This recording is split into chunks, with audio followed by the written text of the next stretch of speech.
நான் எதேச்சியாக வரும் பொழுது பயங்கர ஷாக்கிங் ஆனதுன்னா அவங்க உட்காந்துட்டு நமக்கான ஒரு சோல் அங்கே ஆப்போசிட்டில் எதிர்பார்க்காம உட்காந்துட்டு இருக்கும் பொழுது எனக்கு ஒரு செகண்ட் எனக்கு உண்மையாக பூரிப்பாயிடுச்சு. எனக்கு நான் எதிர்பார்க்கல ஒன்று, நான் எப்படி இருப்பேன்னு அவங்க பார்த்துருப்பாங்க.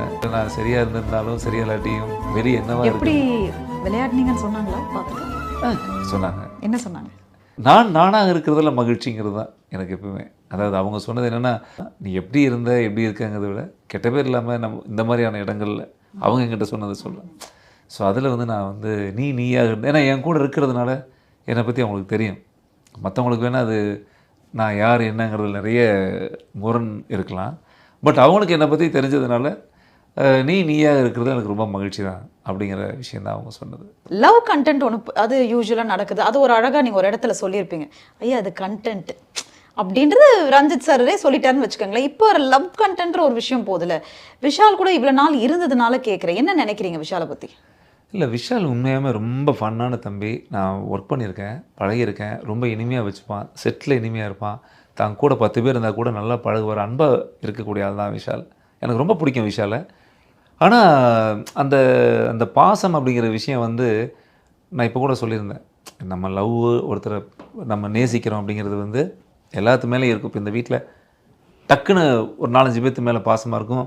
எல்லாத்துக்கும் ஒரு குரூப் இருக்குது, டீம் இருக்குது. அந்த டீம் எப்போ தெரியும்னா, நீங்கள் பேட்ரி சேஞ்ச் பண்ணுவாங்க உள்ளே போய், உங்களுக்கு மைக் வேணும்னா எல்லாம் சட்டம் போடும்போது என்ன போடுவோம்னா, எல்லோரும் போய் அவங்கவுங்க பேட்டரியை சேஞ்ச் பண்ணணும் அப்படின்னு ஸ்டோர் இன்சார்ஜ் போடுவோம்.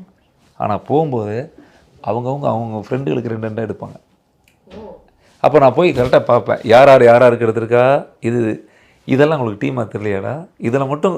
ஆனால் அங்கே குத்தும்போது அந்த மாதிரி யாருக்கு எடுத்திருக்கா இல்லைம்மா, நான் மேக்ஸிமம் அந்த மாதிரி கிடையாது. உங்களுக்கு ஆனால் எடுத்துகிட்டு வந்திருக்காங்களா உங்கள் ஃப்ரெண்ட்? எனக்கு வந்து ஜெஃப்ரி எடுத்துகிட்டு வந்திருப்பான். குளிக்கும்போது மனிதாபிமானமாக எல்லாத்துக்கும் செஞ்சுருவோம். ஏன்னா ஸ்டோர் லாக் ஆகிடுச்சுன்னா பேசுறது கேட்காம போயிடும், அந்த மாதிரி இருக்குது. இதில் விஷால் இந்த மாதிரி பண்ணுறதெல்லாம் கூட நான் தவறுலாம் கிடையாது. விஷால் என்னாச்சுன்னா, தன்னுடைய ஒட்டுமொத்த அன்பையும் ஒரு சாரர் மேலே, இப்போ ஃபார் எக்ஸாம்பிள் தன்னுடைய பாதை 50 நாளுக்கு மேலே பாதையை மாற்றின மாதிரி எனக்கு ஸ்பாட்லேயே தெரிஞ்சிருச்சு. தெரியும் பொழுது ஆரம்பத்தில் எனக்கு ஒரு மாதிரி இருந்துச்சு. சரி பேசுகிறாங்க, இது நெருக்க ஒரு வீட்டில் ஆண் பெண் சரிக்கு பிக் பாஸுங்கிற வீடு பிரிக்கிற வீடு கிடையாது. நீங்கள் பெண் தானே, நீங்கள் ஆண் தானே, அதுக்கான வீடு கிடையாது. அனைவரும் ஒரே இடத்துல வாழ துவங்குறது தான் அந்த வீட்டினுடைய நிலை. அப்போ நம்ம அதுக்கு யாரையும் தவறு சொல்லக்கூடாது. ஆனால் தொடர்ந்து செயல் அது அது அது அது விஷயம் போகும்பொழுது மக்கள் மனசில் இவ்வளோ தூரம் பிரதிபலிக்கிறது எனக்கு வெளியே வந்து தான் தெரியுது. அங்கே ஒரு கண்டஸ்டண்ட்டாக பார்ப்போம், விளையாடுறாங்க, எல்லாம் ஃப்ரெண்டாக இருக்கிறாங்க. நம்ம டக்குன்னு ஒருத்தவங்க பேசுகிறாங்க பொழுது நம்ம அதுக்கு அவதூறான ஒரு பெயர்களையும் வச்சிட முடியாது பாருங்களேன். ஏன்னா எல்லோரும் மெச்சூர்டு. இங்கே வந்த கண்டஸ்டன்ட் எல்லாமே ஒரு கண்டஸ்டண்ட்டு சூஸ் பண்ணி வந்திருக்காங்க. இதுக்கு எனக்கு ஒரு மேடை கிடைக்கணுங்கிறதுக்காக.